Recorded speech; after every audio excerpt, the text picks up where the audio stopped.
بسم اللہ الرحمن الرحیم. السلام علیکم. آپ تمام کو علم ہے کہ جو 4 اگست کا دن ہے یہ پورے پاکستان میں یوم شہداء کے طور پر، پولیس کی شہداء کے طور پر منایا جاتا ہے. اور یہ آج جو تقریب ہم نے منعقد کی ہے یہ بھی اسی مقصد کے لیے ہے.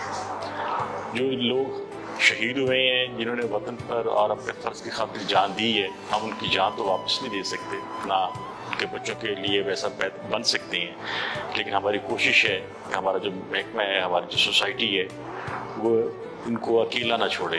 اور ہمیشہ ہر جگہ پہ ہم ان کو یاد کرتے ہیں، ان کو بلاتے ہیں، جو بھی ان کے مسئلے ہیں، جو ان کے مسائل ہیں وہ ہم دور کرنے کی کوشش کرتے ہیں، دور کرتے بھی ہیں.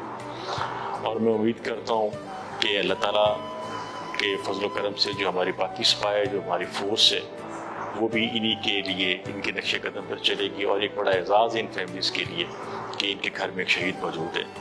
اللہ تعالیٰ سب کے درجات اور ان کے بالخصوص درجات بلند کرے. Thank you.